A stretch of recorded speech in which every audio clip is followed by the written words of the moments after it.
Voire 2 minutes. Et Bezrat Hashem, on se prépare à, comme j'avais dit déjà la première semaine de Pessah, et c'est Manitou qui dit ça, c'est chaque semaine on a une nouvelle simcha, donc pour nous qui enseignons c'est facile, on sait que chaque semaine il faut préparer sur un sujet différent. Cette semaine c'est Milchemet Sheshet Hayamim, Yom Yerushalayim, la semaine prochaine Bezrat Hashem c'est Shavuot, et après on va commencer à se demander ce qu'on va enseigner. Et puisqu'il n'y a plus de fête, c'est la défaite. Tov. Et donc, je voudrais commencer par le fait de rappeler que ce shiur du lundi, les Nishmat, Michel Johar et Bat Duna et Sananes, Michel Sananes, Zichrona Livracha. Et voilà, maintenant on va commencer. Je vais mettre un texte. Et n'oubliez pas, dans le principe, si vous avez des questions d'éclaircissement direct sur le cours, n'hésitez pas à ouvrir le microphone et à intervenir pendant le cours pour poser une question. Si par contre c'est pour faire des rajouts ou des remarques d'approfondissement, à ce moment-là, il vaut mieux le garder pour la fin du cours pour permettre que le cours suive son cours général. Donc, voilà, alors je mets le texte d'aujourd'hui. Brachot Memched, voilà, c'est là. Très bien. Ah zut, excusez-moi. Ça, il faut que je l'enlève.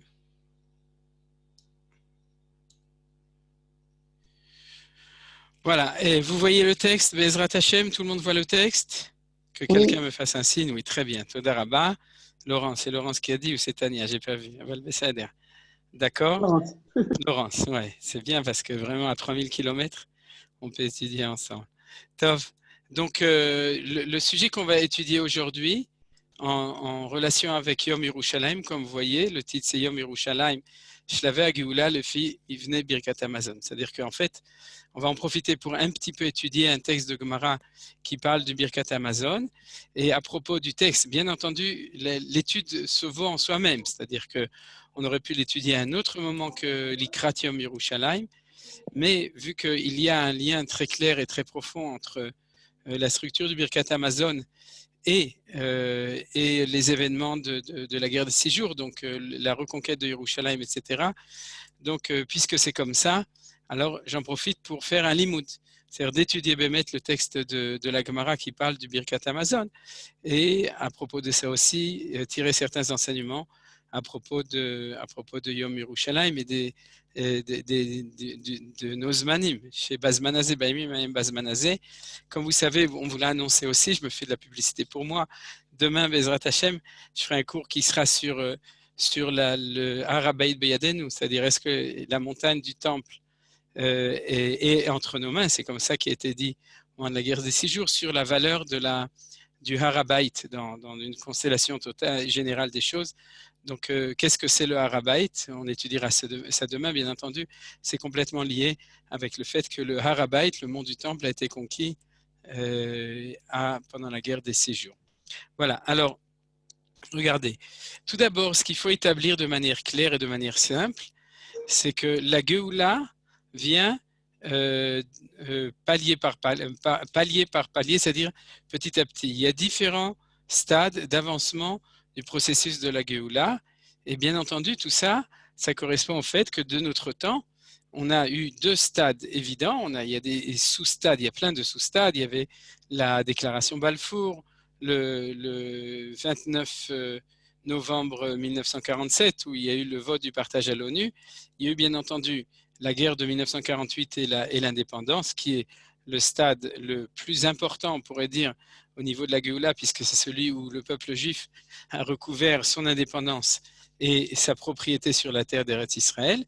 Et dans toutes les guerres et dans toutes les victoires de l'histoire du peuple juif moderne, celle de 1967, bien entendu, est d'une taille énorme, puisque c'est celle du retour au Kotel, celle du retour à la propriété, la reprise de propriété sur le mont du Temple, ça on en parlera demain, de toute la région de Judée-Samarie, qui est la région des patriarches, que ce soit Hebron, Ephrat, Bethléem, dans le nord Shrem et Shomron, etc. Alors, on sait qu'il y a eu, à cause des accords d'Oslo, une certaine régression des choses, mais malgré tout, cet acquis-là, on l'a toujours. Bon, il y avait aussi la région de Gaza, où malheureusement, il y a eu une très grande régression, et puis il y a Ramat Golan, mais je parle quand même de cet aspect du fait que toute la région, qui est celle du Tanar, celle des Havot, celle de David Ameler, est retournée en notre possession depuis la guerre des 6 jours.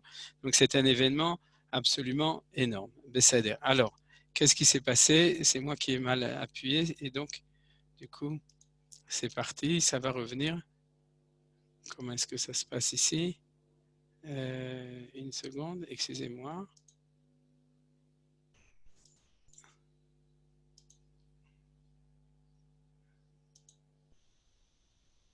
Je ne sais pas exactement ce qui s'est passé, mais on va recommencer. Non, c'est pas ça. Slicha, mystère.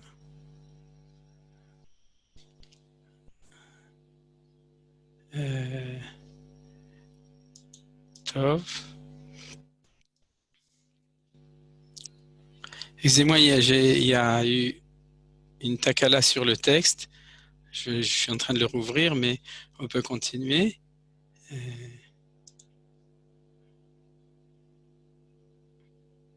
Slicha, avalier beseder.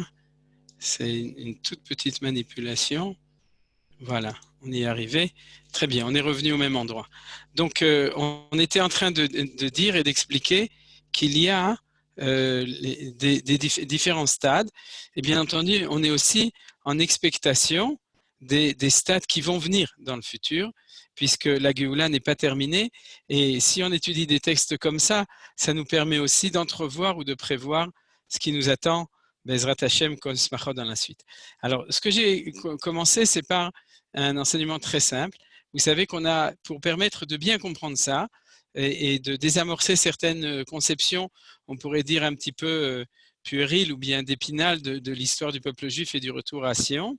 Et c'est le fait que, comme vous savez, on a 4 jeûnes dans l'année qui sont liés avec la destruction du temple, qui sont en hébreu, je le lis bien entendu, Tzom Gedalia, Asar Betevet, Yudzain Betamuz et Tisha B'Av. Chez moi, en tout cas, Malachi, chaque fois qu'il y a quelqu'un qui rentre, ça sonne.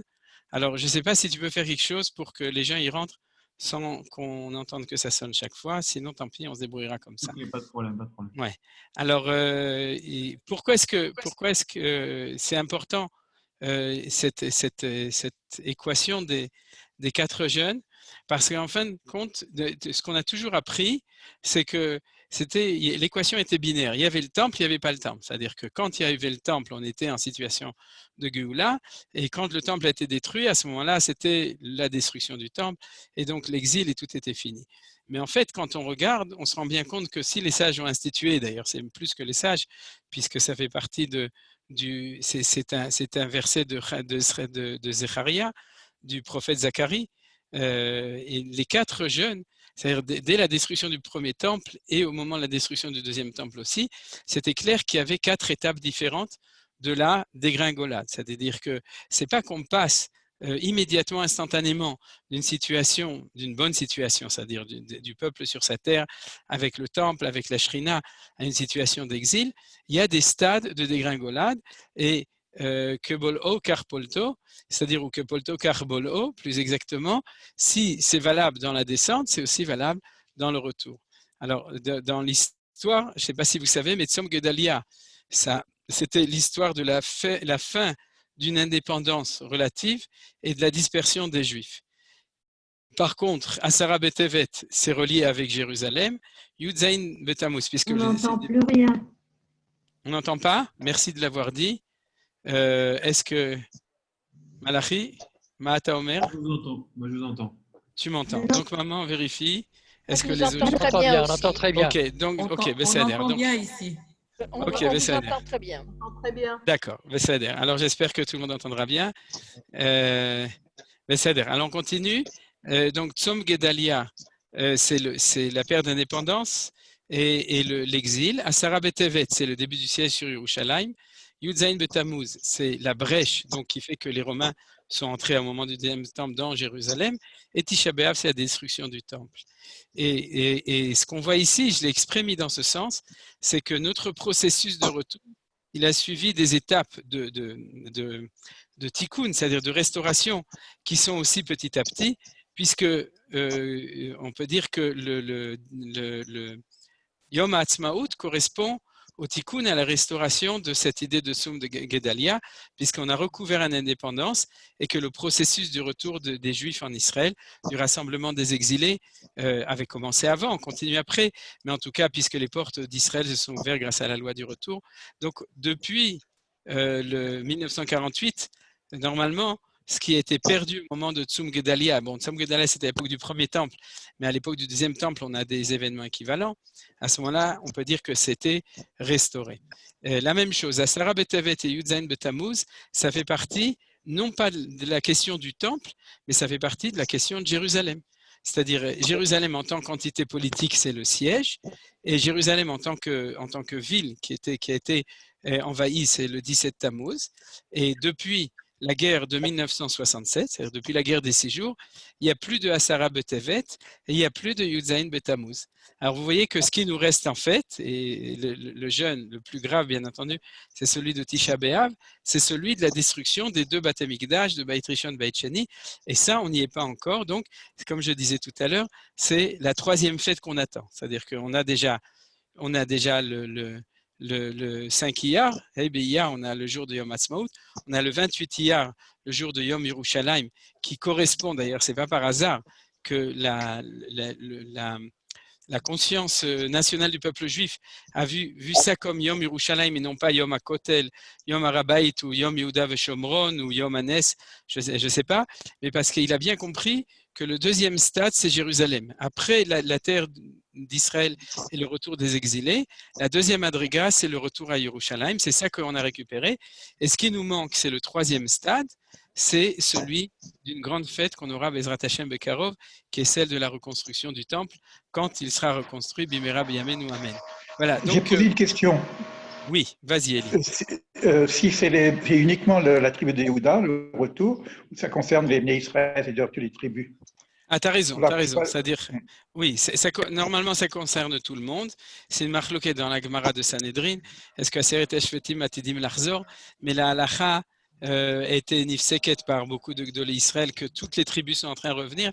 Et je dirais qu'à Kadesh Baruch Hu, il était posek halacha comme celui qui dit que toutes les 10 tribus sont en train de revenir, puisqu'on se rend compte qu'ils sont en train de revenir. Et donc, Bezrat Hashem, maintenant, ce que tu voudrais dire, c'est est-ce que cela fait partie d'une autre fête, une autre date, puisque en plus, au niveau du premier temple, les 10 tribus ont été exilées avant, c'est-à-dire on n'a pas de défaite, c'est-à-dire de jeûne sur l'exil des 10 tribus. Je suis d'accord avec toi. Alors, est-ce que ça fait partie du processus de Yom HaAtzmaut, c'est que depuis le jour où les frontières se sont ouvertes, et comme on le voit, par exemple avec les Bnei Menaché qui viennent d'Inde, ou bien avec les Juifs qui reviennent d'Éthiopie, est-ce que c'est un processus de petit à petit, mais qui tourne à son shoresh dans Yom HaAtzmaut? Moi, je pense comme ça, mais on ne sait pas. Peut-être qu'on aura encore une fête qui est celle du retour des 10 tribus, c'est-à-dire comme une nouvelle madriga. C'est une très bonne question, Elie Todaraba. Alors, on continue. Puisqu'on était dans les jeûnes, alors maintenant on déjeune, on va parler du Birkat Amazon. Vous voyez, donc on va passer du côté positif. Là, on était dans le côté disons de la dégringolade, et là maintenant, on est dans la remontée.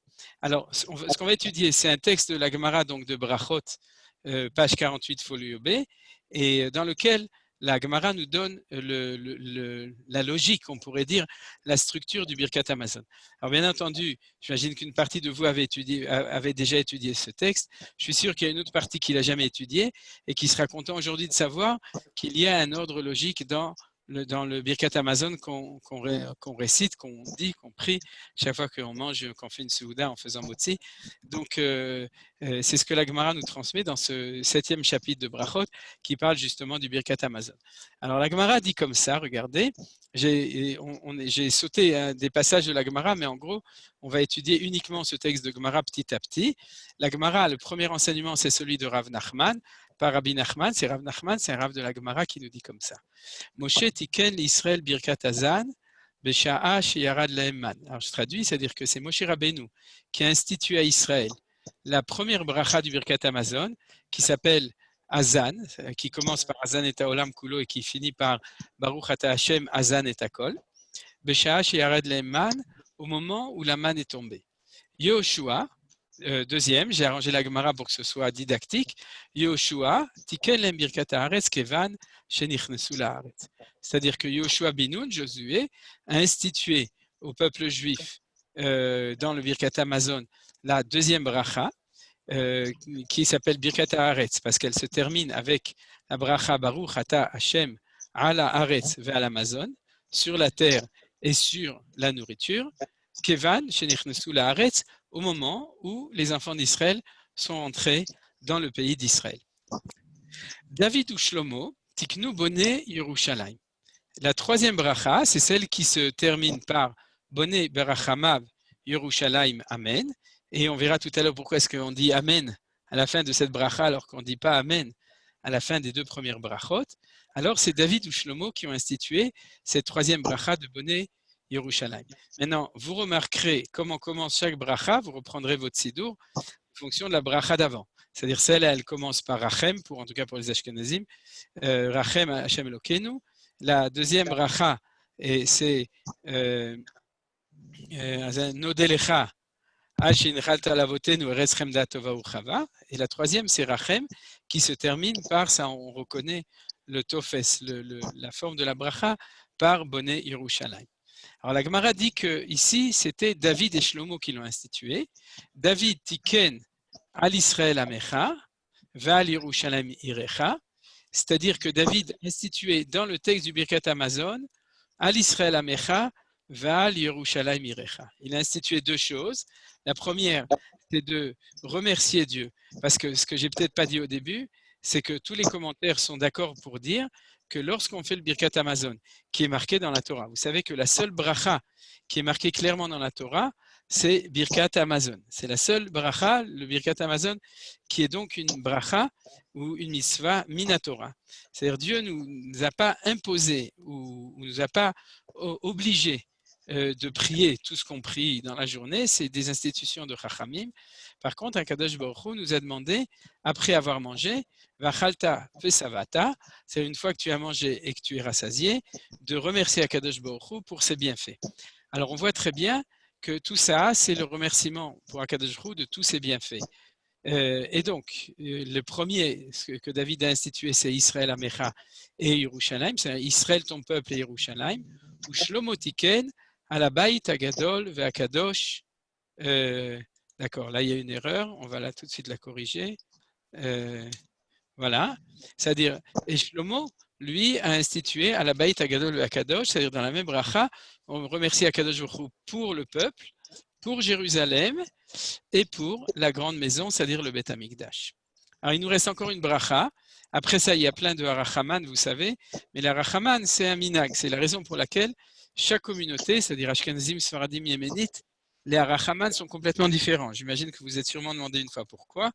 Eh bien, la réponse est parce qu'en fin de compte, ça ne fait pas partie du Birkat Hamazon officiel tel qu'il était institué par nos ancêtres, on pourrait dire, c'est les coutumes de chaque communauté. C'est pour ça que les Ashkenazim, les Sfaradim, les Yéménites disent d'autres harachaman, chacun a un texte différent. Par contre, les 4 premières brachot, même s'il y a certaines différences, en gros, on peut chanter ensemble. C'est vrai que pour chanter le Birkat Hamazon comme à la scout, il faut le chanter à l'Ashkenaz, mais les Sfaradim, c'est pas trop différent.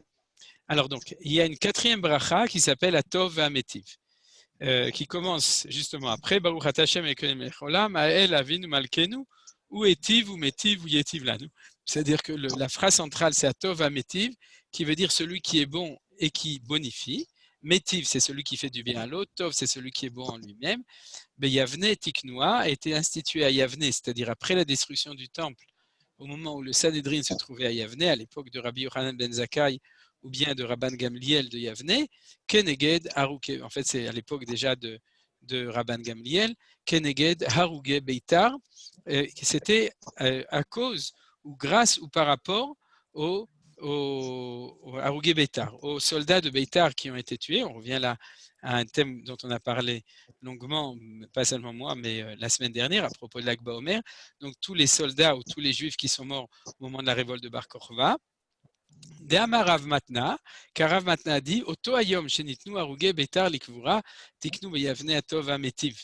Le jour où ceux qui sont morts à Beitar ont pu être enterrés, c'était 3 ans après la défaite de Bar Kokhba, c'est-à-dire la fin, pas la révolte, mais la défaite. Tiknu beyavne, ce jour-là, le jour où on a reçu l'autorisation des Romains de pouvoir les enterrer, c'était 3 ans après. Pendant 3 ans, les Romains nous ont empêchés d'enterrer nos morts. Tiknu beyavne, on a institué à Yavne, à Tov Ametiv, cette bracha qui s'appelle le bien et celui qui est bon et qui fait et qui bonifie, qui amène du bien. Alors pourquoi la Gemara dit comme ça? Atov shelo isrechu. Le bien, c'est que pendant 3 ans, il y a un miracle, que les corps ne se sont pas, il n'y a pas eu putréfaction, ils ne se sont pas abîmés. Vametiv, et qui fait du bien chez Nitnu Likvura, que le fait qu'ils ont pu être enterrés. Alors ça, c'est la base de tout ce qu'on va étudier aujourd'hui, c'est-à-dire quel est le sens de tout ça. C'est-à-dire à quoi signifient tous ces stades différents. Alors, il faut savoir une chose, et c'est la raison pour laquelle on dit Amen après Boné Berachama Virushalayim Amen, c'est que les 3 premières brachot sont considérées comme des bénédictions minatora, c'est-à-dire qu'ils font partie du Birkat Hamazon institué par la Torah, comme il est marqué V'achalta v'savata. On va tout de suite le voir comment est-ce que les Chachamim le lisent dans le pasuk de la Torah. C'est le deuxième texte qu'on va voir maintenant, alors que la bracha de Atov V'ametiv est une bracha qui a été instituée à Yavne, donc elle est mise des Rabbanan. Qu'est-ce que ça change? Ça change pas grand-chose au niveau du Birkat Hamazon. Ce que ça change, c'est en tout cas, il y a d'autres choses. C'est la raison pour laquelle on dit Amen à la fin des 3 premières brachot. Parce qu'il y a un grand principe, quand on finit une série de brachot, dans la dernière bracha d'une série, on finit par Amen. Par exemple, Abocher b'shizere zimra, melech yachid elchei ha'olamim, Amen. Quand on finit les brachot de Psuké des Zimra, ou bien quand on finit les brachot de Kriyat Shema, Shomer et Armu Israël Aad, Amen. La raison pour laquelle on ne dit pas Gal Israël Amen, parce qu'il ne faut pas faire d'interruption, il faut être Somer Geoula Litfila. Mais le soir, on dit de cette manière-là, ou Ose Shalom Imruma, Ve'ase Shalom Alen Ve'al Israël Vimru Amen. Ça, c'est dans le Kaddish. Mais chez Sfaradim aussi, Amevrech et Armu Israël Bashalom, Amen. Quand on finit la Hamida, alors quand on voit Amen à la fin d'une bracha, que la personne qui fait le dit lui-même, c'est parce qu'en fin de compte, on a fini une unité. Et puisque Atov Ametiv, c'est une bracha qui a été rajoutée en plus, alors c'est la raison pour laquelle on dit Amen avant et on rajoute cette bracha après. Alors, ce qu'on va voir maintenant, on va d'abord étudier le deuxième texte et ensuite on va un petit peu essayer de comprendre justement quelle est cette structure des choses. Tanoura Rabbanan, on va en vitesse aussi étudier ce deuxième texte, et on va analyser. Tanoura Rabbanan, Minayin le Birkat Hamazon Minatora. C'est-à-dire que nos sages dans le deuxième texte rajoutent à ce qui a été marqué par Rav Nachman, car Rav Nachman nous a expliqué la dimension historique, à quel moment les choses ont été instituées, et cette braïta va nous dire où se trouve la source de chaque partie du Birkat Hamazon dans la Torah elle-même. Alors en fait, d'habitude, on n'a pas l'habitude de le voir, on croit que la Torah nous dit tu vas manger et tu vas être rassasié et tu vas remercier Dieu sur la bonne terre qu'elle t'a donnée, à Resatova Natanlach. Donc en fin de compte, ça correspond à la deuxième bracha. Yoshua tiken lahem birkat haaretz kevan shenichnusu laaretz, c'est-à-dire qu'on remercie Hachem sur la bonne terre que tu nous as donnée.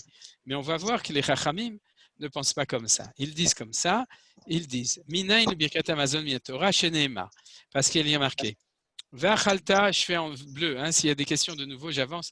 J'ai l'impression de parler un peu au mur parce que personne ne réagit, mais c'est Veseder. Alors donc, il y a marqué V'achalta, Vesavata ou Verachta, Zo birkat Hazan. La première bracha, celle de Hazan, on la prend du fait que si tu manges et tu es rassasié, tu dois remercier. Vous avez compris? C'est-à-dire que la première chose, tu as mangé, tu as été rassasié, donc à ce moment-là, Berachta, dis merci à Kadosh Baruch Hu, remercie-le. Je ne rentre pas dans les considérations beaucoup plus profondes de ce que signifie le fait de faire une bracha, mais de manière simple, tu bénis à Kadosh Baruch Hu pour le fait que tu aies mangé, tu es rassasié. Donc c'est Birkat Hazan. C'est-à-dire la première bracha, on pourrait dire c'est la bracha de normalité. C'est un homme qui a mangé, qui est rassasié, il doit remercier à Kadosh Baruch Hu. Et Hashem Elokecha zu birkat hazimun. Alors c'est très intéressant parce que vous savez que en liaison avec la première bracha, quand on est trois personnes ou 10 personnes, c'est encore mieux, ou 100 personnes, ou 1000 personnes, ou 10 000 personnes, à ce moment-là, on rajoute le zimoun. À quoi ça sert le zimoun? Et Hashem Elokecha. Le sens du zimoun, c'est de bien proclamer le fait que si on remercie Hashem, on le proclame à l'extérieur. C'est-à-dire, quand je mange tout seul ou à deux, chacun fait sa bracha, il parle à Dieu. Lorsqu'on fait le zimoun, on parle aux autres. On a invité les autres, c'est ça le zimoun, le principe les amène, c'est inviter. Et c'est comme faisait Avraham Avinu. C'est-à-dire, quand Avraham Avinu, il voulait décrire les bienfaits de Akadosh Baruch Hu, ce n'était pas un dialogue pieux entre lui et Akadosh Baruch Hu, c'est une diffusion, une proclamation du nom de Akadosh Baruch Hu. Et c'est ça qu'on fait quand on fait le zimoun. C'est-à-dire, c'est pas de la religion, on est à 3, alors on va faire le zimoun. Non. Quand on est à 3, c'est l'occasion de proclamer, et c'est pour ça qu'on apprend des mots et Hashem Elokecha.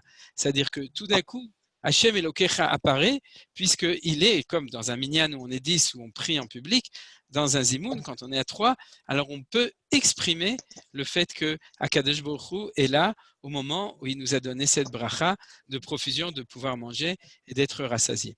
Alors la deuxième, à la Haaretz, vous comprenez très bien, Zobirkat Haaretz, vous voyez que, en fin de compte, la Gemara, elle a décortiqué le passou qu'on connaît tous, puisqu'on le lit dans la deuxième bracha, Kakatouv, comme il écrit, Ve'achalta ve'savata, ou Verachta ve'savata, c'est qu'il faut mettre ses chaussures quand on fait le Birkat Amazon, les savat, ou Verachta et Hashem Elokecha, à la Haaretz, sur la terre, c'est Birkat Haaretz, c'est cette deuxième bracha instituée par Yoshua, Atova, Zo Bonei Yerushalayim. C'est-à-dire que la terre, c'est une chose, Hatova, dès qu'on dit que la terre, elle est bonne, alors c'est plus la terre, c'est le bonnet de Yerushalayim. Vous voyez? Vechen ou Omer, Ahar Atov Azev Alvanon. Alvanon, ça vient du mot blanc, parce qu'on a dit que c'est le blanc bonnet. Vous savez, vous voyez bonnet, et le vanon ici, c'est blanc, bonnet, bonnet blanc, mais en fin de compte, plus exactement, c'est que Vechen ou Omer, ainsi qu'il y a marqué Ha'ar Atov Azeh dans Devarim, et c'est les paroles de Moshe Rabbeinu, cette bonne montagne, c'est la montagne de Jérusalem, c'est Yerushalayim. Va le Vanon, on sait très bien que le Vanon, c'est le Beth Amikdash. Parce que le Beth Amikdash, c'est celui qui blanchissait le peuple juif. C'est pour ça que ça s'appelle le Vanon, du mot Lavan. C'est pas la Maison Blanche, ni le Liban. Le Vanon, c'est le Beth Amikdash, qui est l'endroit où on se trouve blanchi. C'est-à-dire on peut retrouver sa pureté, on peut se rapprocher vraiment de Akadosh Baruch Hu. Alors, vous voyez donc que dans le mot Atova, il y a ici dans le mot Atova, en même temps Yerushalayim et en même temps le Beth Amikdash, qui sont sous-entendus dedans. Asher Natan Lach, Zo Atova Metiv, qui t'a donné Zatova Metiv. Alors là, c'est là où ça pose plus de problèmes. Où est-ce qu'on voit Asher Natan Lach, le fait que c'est Atov Metiv? Là, je vais vous amener l'explication de Rashi. Vous comprenez la question? C'est-à-dire que ici, on a très bien compris que la première bracha, c'est Uverachta, c'est une bénédiction générale, sans entité géographique. C'est une bracha parce qu'on a mangé et qu'on était rassasié. Je laisse le zimoun. À la Haaretz, c'est la focalisation sur la terre. Atova, si la terre devient bonne, c'est Jérusalem. Dedans, sous-entendu, le Levanon, c'est le Beth Amikdash. Mais comment est-ce qu'on voit que Asher Natan Lach, c'est Atov Metiv, c'est cette bracha sur le fait d'avoir pu enterrer les Juifs qui ont combattu pour Bar Korva. Alors là, ce que nous dit Rashi sur cette chose-là, mais après on va voir une deuxième explication qui correspondront aussi à une autre approche de cette chose-là. Mais maintenant, on va développer les choses. Si vous voulez, avant de ce que dit Rashi, je vais d'abord dire ce que dit Rashi, ensuite on va reprendre, en fin de compte, on pourrait dire un peu la structure générale des choses. Ce que nous dit Rashi, c'est que Asher Natan Lach, au moment de la fin de Bar Korva, il n'y a pas ici Rashi, je vais quand même vérifier aussi dans Rashi, mais non, moi je ne le trouve pas comme ça, alors je vais les citer BLP. Ce que nous dit Rashi dessus, c'est que au moment de la fin de la révolte, c'est-à-dire de la défaite de Bar Korva, on a perdu la propriété sur le temple, sur Jérusalem et sur le pays d'Israël. Excusez-moi.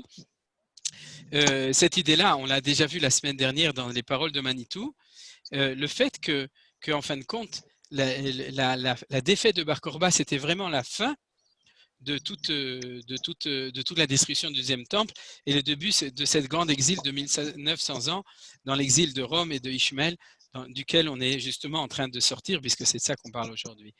Alors, ce que veut nous dire là, Rashi Asher Natan Lach, qui t'a donné, c'est que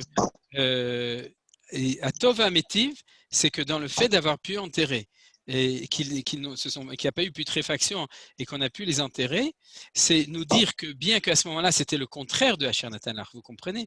C'est-à-dire chez Asher Lakach, comme on dit dans la bracha, Hashem Natan, Hashem Lakach. Vous savez, quand on enterre quelqu'un, à ce moment-là, là, c'était le moment de Asher Lakach Lach, mais puisque c'était une guerre pour pouvoir l'avoir et qu'on a échoué, il y a dans cette guerre-là, sous-entendu, la possibilité de Asher Natan Lach. Voilà, ça c'est l'explication, si mes souvenirs sont bons de Rashi, sur ce Asher Natan Lach qu'on a ici. Alors reprenons. D'abord, je pense que vous appréciez le fait de savoir, à partir d'aujourd'hui, que dans tout le passouk du Birkat Hamazon, on ne nous parle pas seulement du fait de remercier pour la bonne terre et le bon manger qu'on a mangé, mais il y a tout le Birkat Hamazon en lui-même qui est sous-entendu dans ce passouk. Alors si on reprend selon l'ordre qui est marqué ici au début, l'ordre qui est marqué dans l'enseignement de Rav Nachman, qui en fin de compte vient après, puisque tout d'abord on apprend dans le passouk, vous comprenez, on regarde dans le passouk, et ensuite on apprend ou on comprend ce dont le passouk a parlé, c'est-à-dire et de quoi il a parlé à chaque moment. Alors on va voir que d'un certain point de vue, on a vous l'auriez trouvé tout seul, une fois qu'on a étudié le texte, on a une focalisation extraordinaire. Vous comprenez? C'est-à-dire que tout d'abord, on parle de la nourriture universelle. Moshe Tikel l'Israël, c'est-à-dire Azan et Takol, c'est celui qui nourrit tout le monde, comme dans la bracha de Boré, Nefashod, Rabot, Vechesronan, Alkol, Mashebarata, Lachayet, Bem, Nefesh, Kol Chai. En fait, Azan et Takol, c'est celui qui nourrit tout le monde. Celui qui nourrit les hommes, celui qui nourrit les animaux, celui qui nourrit les plantes, celui qui nourrit le monde entier. C'est-à-dire que dans cette première bracha, on a deux choses. Le Rav Kook dans Enaya l'explique comme ça. On a la dimension universelle et en même temps la dimension humaine, individuelle. Et ça va toujours ensemble, en fin de compte. C'est très simple, parce que c'est ce qu'on a vu avant dans le cours de Manitou sur Derech Eretz Shekadma la Torah. Cette première bracha, je vais uniquement la mettre en bleu celle-là, cette première bracha, c'est la bracha du Derech Eretz. C'est la bracha de l'homme qui, lorsqu'il a mangé, qui était rassasié, c'est normal qu'il remercie celui qui lui a donné. Vous connaissez, c'était l'enseignement de Avraham Avinu lorsqu'il invitait des gens. C'est comme ça qu'il amenait les gens à la connaissance de Akadosh Baruch Hu. Il leur disait, enseignement de Manitou que vous connaissez sûrement, il leur disait, regarde, ta vie a été nourrie grâce à cet aliment, tu t'imagines quand même pas que c'est le blé ou la baguette qui t'a nourri. C'est Akadosh Baruch Hu qui donne la vie, donc retourne à la source. Si tu as réussi à vivre avec ça, c'est que tu as mangé de en fin de compte, tu as mangé de la substance divine. Et c'est ce que disait Manitou, de ce qu'on disait dans le Zimoun, Baruch she'achalnu michelo, bénis celui dont on a mangé de lui. Et il disait toujours en rigolant que les chrétiens en ont fait l'hostie, vous savez, c'est-à-dire qu'il faut manger un peu de la divinité pour pouvoir vivre. Et nous, on n'a pas ce genre de truc. Au lieu de faire de l'hostie, on fait motzi, oui, motzi lechem min haaretz. Et donc, en fin de compte, on est capable de voir à l'intérieur de la nourriture, on est capable de voir la force de divinité qui nourrit chaque homme. Et c'est d'ailleurs relié directement avec le fait qu'il y a marqué Besha chez Yarad Lahem Aman. Pourquoi? Parce que dans la manne, il y a marqué le Manteda, Kilo ala lechem levado yichi adam, kalkol motza pi Hashem yichi adam, afin que tu saches que ce n'est pas qu'avec le pain que l'homme va vivre, mais tout ce qui sort de la bouche de Akadosh Baruch Hu. C'est-à-dire qu'à l'intérieur du pain, on a une bracha de Akadosh Baruch Hu qui s'est mis dans le pain, le lechem c'est la nourriture, et qui nous a donné la vie. C'est-à-dire que le pain, il nous donne la graisse. C'est pour ça que c'est les actions de grâce, c'est-à-dire. Mais c'est ce qui nous donne la matière. Mais le fait qu'on vit, ça c'est le Motza Pi Hashem. C'est la parole de Dieu qui est à l'intérieur. Et donc, et puisqu'il y a Motza Pi Hashem, il y a Motza Pi Adam. Nous, on remercie. Donc, c'est le premier stade. Puisque c'est un stade qui fait partie de la morale universelle, de la reconnaissance de la divinité universelle, c'est en même temps l'individu et en même temps l'universel humain qui est exprimé par là. Alors, c'est ce qu'on a vu dans cette première partie. Et puis ensuite, on se focalise. On rentre dans quelque chose qui est plus intérieur. Et quand on rentre dans quelque chose qui est plus intérieur, on arrive dans notre identité personnelle. C'est Yoshua Tiken Lahem Birkat Haaretz Kevan Shenichnasu Laaretz lorsqu'on est rentré en Eretz Israël. On est sorti de l'universel, d'une conception juive universelle. On peut être juif n'importe où. Il suffit de faire les mitzvot et de remercier Dieu et de voir Dieu dans chaque baguette qui est vendue dans la boulangerie du coin, etc. C'est-à-dire, ça c'est la première. La deuxième, c'est de retourner à la maison, c'est de restituer notre identité nationale et spécifique, d'avoir un pays, et ça c'est la deuxième bracha. Alors vous voyez que d'ailleurs, le pshat du pasouk, c'est ça. Parce que le blé du juif, il pousse ni en France, ni à Jérusalem. Jérusalem, on ne fait pas pousser du blé, il pousse dans le pays d'Israël. Donc, la prise de conscience du remerciement qu'on doit avoir quand on mange, c'est de dire on a un pays et ce pays nous donne la bracha et donc on le remercie. Ça, c'est le deuxième stade. Et puis le troisième stade, c'est David ou Shlomo. Tiknu Boné Yerushalayim. C'est-à-dire que le troisième stade, c'est celui où on arrive à la Ma'alat HaKodesh. On arrive non seulement au sionisme, c'est-à-dire le fait de reconnaître qu'on est un pays, on se rapproche encore plus, mais on monte un niveau supérieur, on arrive à Yerushalayim. Et à ce moment-là, de manière intéressante, vous n'avez pas demandé, mais vous devriez demander pourquoi l'Israël Amecha est ici. Parce qu'à Israël Amecha, on aurait pu le mettre ici. Vous voyez? Alors je l'ai fait, mais ce n'est pas joli. Il faut le ramener à sa place. C'est-à-dire que, en fin de compte, le retour en Israël, c'est aussi le retour au pays. Alors ça, on va le regarder, on l'examinera tout à l'heure. On répondra à cette question, mais en tout cas, David Ameler, c'est la madriga d'Yerushalayim. Et puis, il y a une madriga qui est encore plus haute, celle de la source de toutes les bénédictions, puisqu'elle a marqué dans la Torah, « Bechol hamakom asher askir et shemi avo elecha uberachticha » Tonton Martin, il faut que tu fermes le microphone juste. C'est-à-dire, Baruch Haba. On est très content de ne pas te voir, mais de t'entendre. Et donc,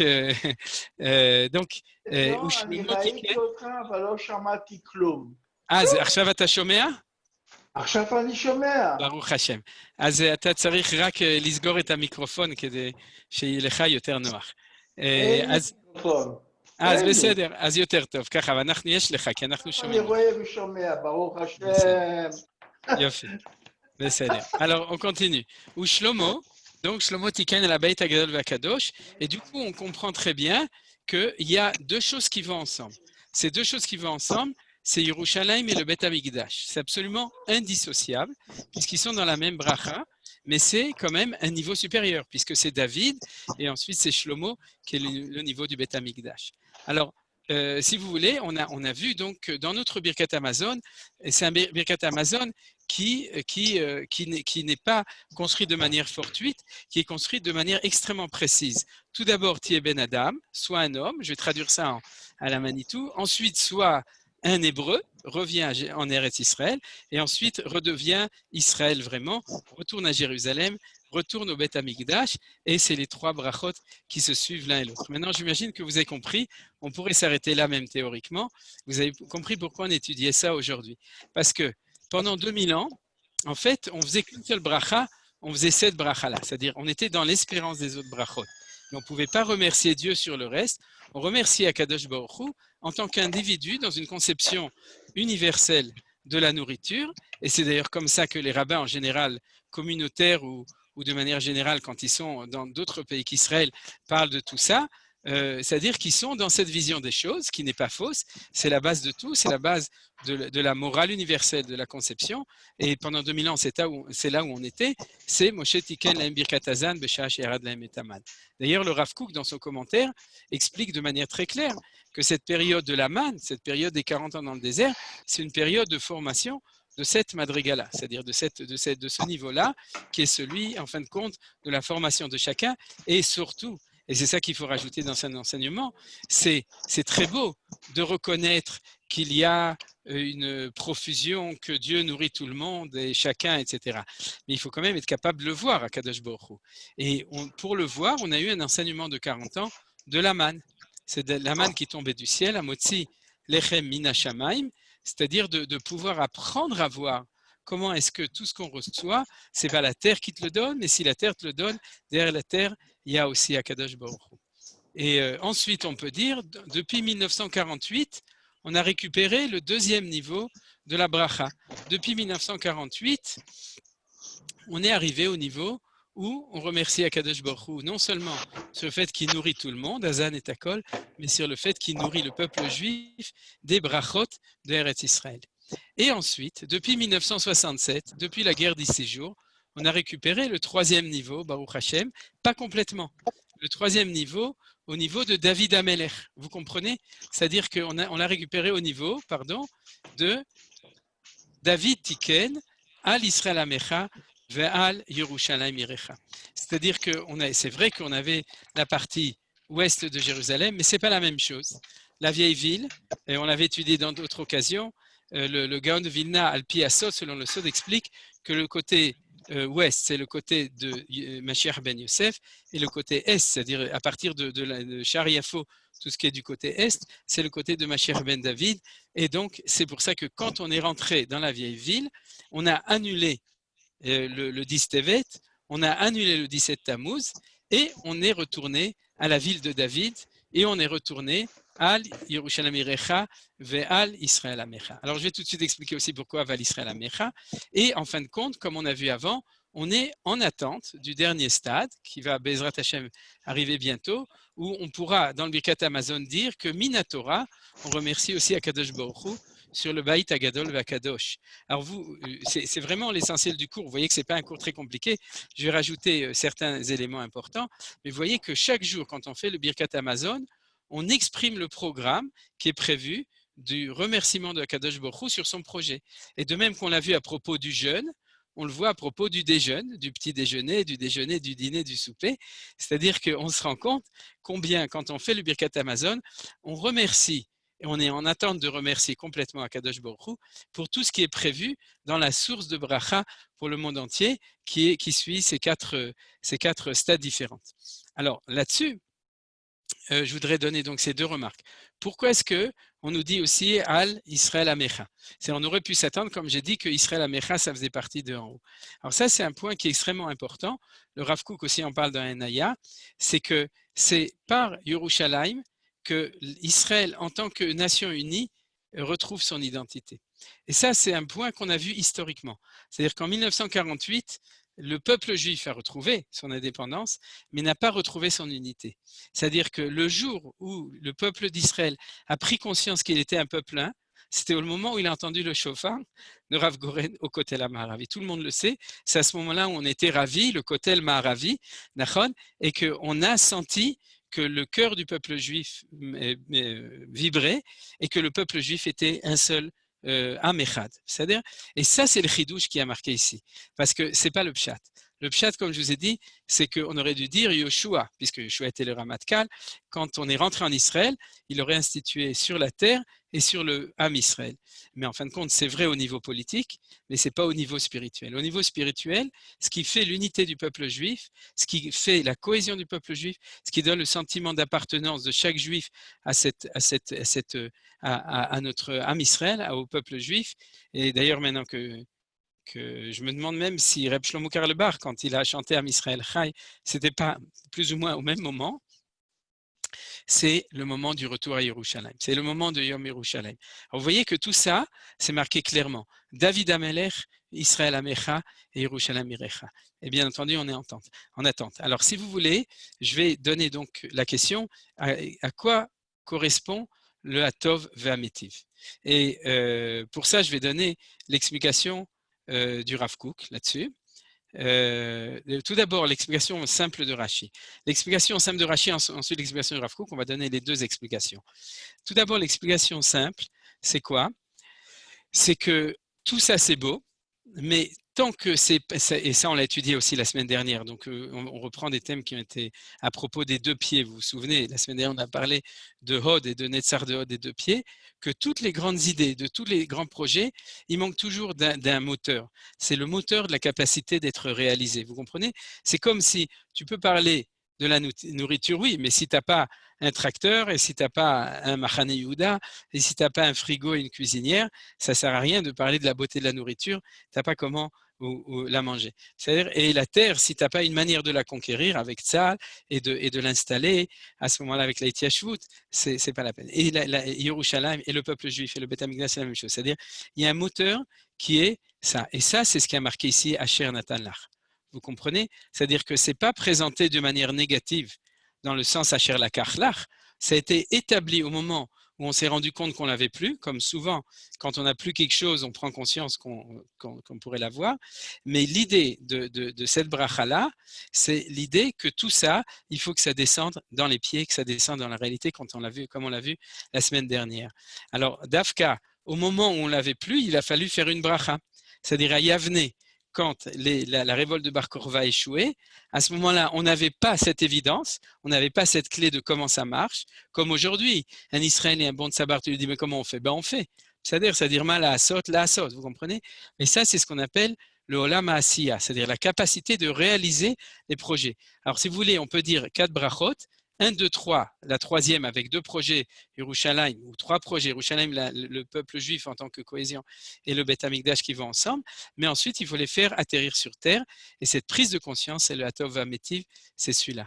Vous avez compris cette idée, et c'est ce qui a marqué exactement Asher Natan Lach, c'est-à-dire c'est comme la Torah, c'est-à-dire c'est bien beau qu'il y a une Torah, Aval Baruch Hashem, Baruch Ata Hashem Noten Torah, Matan Torah. Il faut que la Torah elle descende sur terre, il faut qu'elle soit donnée, et c'est ce point-là.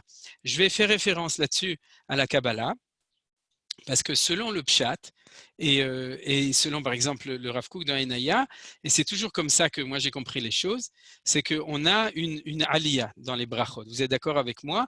On commence par la bracha universelle, on s'élève vers la bracha de la terre, on monte vers la bracha de la nation d'Israël et de Jérusalem, et on arrive au summum, au summum qui est le Beth Amikdash. Donc on a une espèce de pyramide.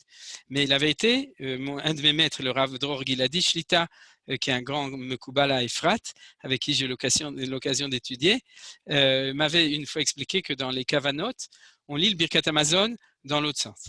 C'est-à-dire que on commence, on voit que la première bracha, c'est celle qui est la plus haute, ensuite celle de Yoshua, ensuite celle de David et Shlomo, et ensuite Atov Vametiv. Et ça correspond plus ou moins, ou ça correspond bien à ce que je viens de vous dire maintenant, et c'est toujours Elou ve'Elou divrei Elokim Chaim, c'est-à-dire que cette manière de voir les choses et cette manière de voir les choses sont vraies, parce que la volonté de Dieu, ce n'est pas qu'on s'élève, la volonté de Akadosh Baruch Hu, c'est cette bracha minatora qu'elle réussisse à descendre dans tous ces projets de descente. Et en fin de compte, la descente ultime, c'est d'arriver que la Shrina réside dans le Beth Amikdash. Et c'est à ce moment-là, Va'aretz Adom Raglai, comme on voit dans la tfila de Shlomo HaMelech, dans le 12e chapitre de Melachim, Hashamaim, Ken, ou Shema Hashem lo echalkucha ve'af ha'bayit hazeh, mais en fin de compte, que le Beth Amikdash, Va'aretz Adom Raglai, c'est quand les pieds se reposent, ils ont comme piédestal sur terre, c'est le Beth Amikdash. Donc, en fin de compte, on a une lecture qui est originale, qui est différente de celle à laquelle on se serait attendu, qui voit l'universel dans le premier, c'est-à-dire en fin de compte un G qui s'adresse à tout le monde, Azan et Takol, c'est le plus haut, et ensuite on descend. On descend de cette grande idéale, on devient sioniste, on met les pieds sur terre. Et ensuite, on met les pieds dans les Yerushalayim. Et ensuite, Bezrat Hashem, bien entendu ça, on en parlera demain sur la Rabaït. C'est là on met vraiment, on enlève ses chaussures, Bichlal, pour être sûr qu'on sent que nos pieds ils sont liés avec la pierre de Jérusalem et du mont du Temple. Et ensuite, Bezrat Hashem, Bekarov, aussi, on rentre Bechatzrot Bet Hashem, dans les cours de la maison de Dieu, et à ce moment-là, on met les pieds là où la Shrina met les pieds. Et à ce moment-là, se réalise Asher Natan Lach. Vous comprenez?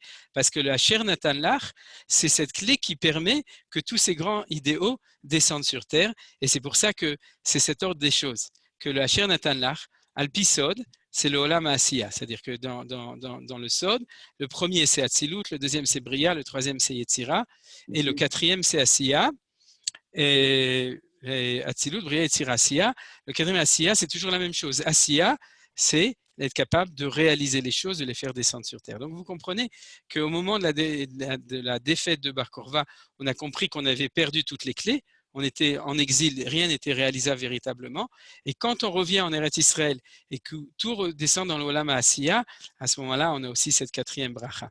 Alors, si vous voulez, on va continuer un petit peu. Je peux vous poser une question, s'il vous plaît? Si c'est une question de Pshat.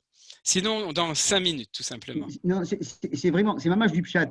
J'ai compris les trois premières brachot, je les ai bien comprises. La dernière, Atov via Métiv, la Gemara tout à fait en haut, elle dit parce que c'était Arougué à cause de Arougué, à cause de attendez, à cause d'Arougué Malchut, d'Arougué Bar Korva, oui. Je vais le remonter. D'accord, Ici. merci. Et là, après, tout à fait en bas, Shnatanlach, comment vous passez dans les mots, je ne saisis pas, Zo atov vermitiv. En général, atov vermitiv, c'est pour bonifier, alors que là, les corps ne se sont pas putréfiés, et à cause Ouais. de cette non à cause du fait qu'ils ne se soient pas putréfiés, on dit atov vermitiv. Alors, je vais répondre, Attendez, alors, Abraham. Non, mais c'est le projet, c'est ce que j'ai l'intention de dire immédiatement. J'ai terminé. Quand j'ai deux vins D'accord. devant moi, le premier, je fais Bori Peragefen, le deuxième, je fais atov Atov vermitiv. Amétiv. Oui. Voilà. Bon, ça, j'aurais pas le temps de vous l'expliquer, Abraham, parce que ça fait. Et là, je n'ai pas compris. Je vais l'expliquer, mais pas sur le vin, parce que ça Non, ferait. je dis pas. Non, j'ai dit, Ouais. j'ai donné le vin en complément, je veux dire en exemple. Oui. Tout, pas... Non, mais si vous voulez, si on avait le temps, on le ferait. Il y a un chiour où j'ai expliqué longuement, mais justement dans le cours du lundi, mais il y a longtemps. Mais comment vous passez alors, je vais l'expliquer. Regardez, c'est la 4e source, c'est ça que j'avais l'intention de lire maintenant, et c'est l'explication du Rav Kook. Rabbi Meir Omer, pour donner une nouvelle dimension. Rabbi Meir Omer, donc c'est une question qui a priori aucun rapport. Rabbi Meir demandait comment ça se fait que de même qu'on a une mitzvah de bénir sur ce qui est bien, on a une mitzvah de bénir sur ce qui est mal. On doit, on donne une autre bracha, on ne dit pas Tov Ametiv, on dit aussi d'ailleurs au moment, mais on dit Dayan Emet, mais d'où est-ce qu'on sait? Talmud Lomar, d'où on l'apprend?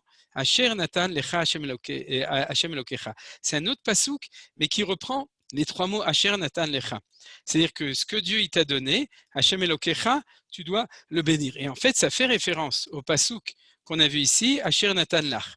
Dayancha Bechol Din Dancha. C'est-à-dire, il est celui qui te juge dans chaque jugement qu'il te fait, Ben Midatova, Ben Mina Poranu. C'est-à-dire, ici, qu'est-ce qu'on voit? Ce qu'il t'a donné, c'est ça qu'il a décidé de te donner. Et donc, dis merci pour ce qu'il t'a donné, même si tu ne comprends pas que c'est mal. C'est-à-dire, ça, c'est le pshat des choses. Maintenant, pourquoi est-ce que c'est lié directement, et c'est ce que dit le Rav Kook, de manière extraordinaire? Alors, on va de nouveau remonter comme tu le voulais au texte ici. C'est-à-dire qu'en fin de compte, ce que nous dit le Rav Kook, c'est que tout ça, c'était bien beau, mais il nous dit, mais comment est-ce qu'on réussissait? Rav Kook nous disait, comment on réussissait pendant 2000 ans à faire toutes ces brachot et à remercier Dieu, alors que tout ça, on ne le voyait pas. On ne voyait même pas toujours Vachalta Vesavata Overachta, parce que je ne crois pas que pendant 2000 ans, on était rassasiés quand on mangeait. Donc, on n'était pas même pas obligé, Minatora, de faire Birkat Amazon, puisque si on n'est pas rassasié, c'est mitzvah midrabanan, pas Minatora de faire Birkat Amazon. Donc, nous dit le Rav Kook, comment est-ce qu'on pouvait voir tout ça? Il fallait ce point de Emouna, et c'est pour ça qu'au moment de la destruction, les Chachamim de Yavne ont mis. C'est-à-dire c'était un booster à Tova Mitiv pour nous renforcer notre Emouna pendant 2000 ans, pour être capable de croire qu'un jour viendra et on récupérera une vérité des 3 premières brachot. Vous avez compris? Et pourquoi? Parce que, je reprends le texte, Atov Shelo Isrichu. Le fait qu'ils n'ont pas été Masriach, nous dit le Rav Kook, c'est le fait que les projets, ça revient à ce qu'on a étudié la dernière fois, c'est que même après la mort, il y a une permanence qui va permettre la résurrection après, c'est-à-dire le retour à Sion. Quand je parle de résurrection, je parle de la résurrection du peuple juif et du retour sur sa terre. Va métif chez Nitnu Likvura, c'est le fait que Nitnu Likvura, c'est que si tu enterres, le fait d'enterrer un mort, c'est considéré d'après la tradition, ça s'appelle la zriya. Je ne sais pas si vous savez, c'est le fait de mettre en terre, c'est ensemencer, parce que quand on enterre quelqu'un, symboliquement et beaucoup plus que symboliquement, on le met en terre comme on met une graine en terre, parce qu'on sait qu'à un moment, il va sortir de terre et il va, où il y a comme l'itrié, il va revivre. Et c'est ce que ça, bon, c'est lié avec ce qu'on a étudié la semaine dernière, c'est que l'idée qui est marqué d'ailleurs vous pouvez le lier complètement à ce qu'on a étudié la semaine dernière à propos de la révolte de Bar Korva, c'est-à-dire que si on fait Atova Métiv dans le Birkat Amazon, c'est que ça fait 2000 ans d'exil qu'on affirme envers et contre tous notre Emouna, qu'Akadosh Baruch Hu, il fera un Tov Métiv. Alors maintenant, je vais expliquer les mots Atova Métiv pour répondre aussi à Avram du coup, mais de toute façon, je l'aurais expliqué.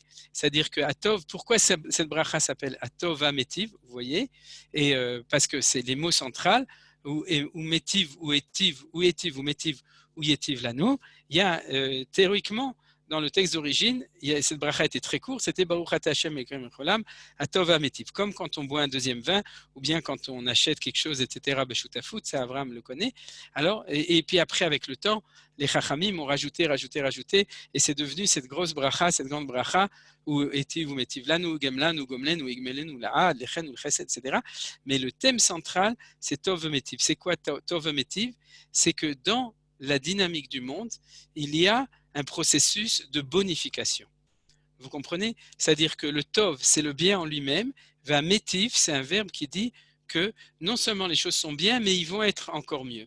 Maintenant, que Akadosh Baruch Hu soit tov, c'est une chose, mais d'avoir la émouna, que Akadosh Baruch Hu, à partir de n'importe quel point de départ, que profondément, il est en train de faire un processus en tant que tov, de métiv, de faire que le monde va vers le tikkun et non pas vers l'apocalypse ou la destruction totale, etc. Mais au contraire, il va vers Yomot HaMashiach, Triat HaMetim Olam Haba.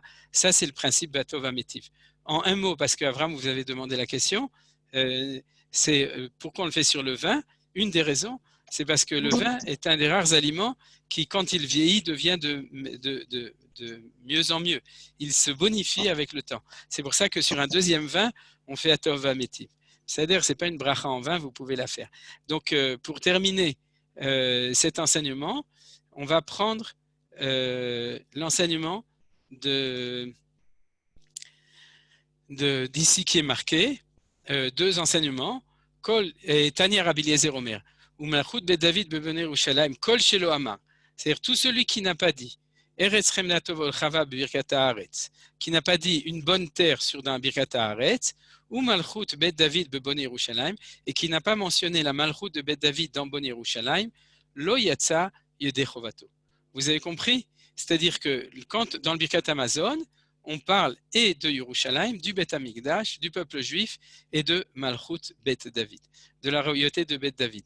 Et si on ne l'a pas dit, on n'est pas Yotse Yedei Chovato, c'est-à-dire qu'on n'a pas fait on n'a pas fait le Birkat Amazon. On ne s'est pas quitté. Voilà, on n'est pas acquitté exactement de cette bracha-là. Alors pourquoi?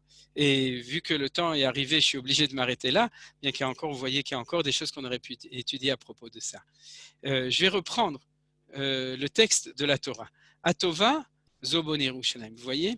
Alors je vais reprendre l'historique des choses. L'historique des choses, c'est que à partir de quel moment la terre d'Eretz Israël devient bonne? Elle devient bonne au moment où on récupère aussi, où on retourne à Jérusalem. Et si vous regardez, Béhémet, la grande bracha, même pour le pays d'Israël, elle est depuis la guerre des 6 jours. Avant, il y avait la tsena, il y avait les restrictions, la vie était très difficile, etc. Et cette profusion de bracha, qu'on a même vu aujourd'hui dans la guerre contre le corona en Eretz Israël, bon, par exemple, Rina, dans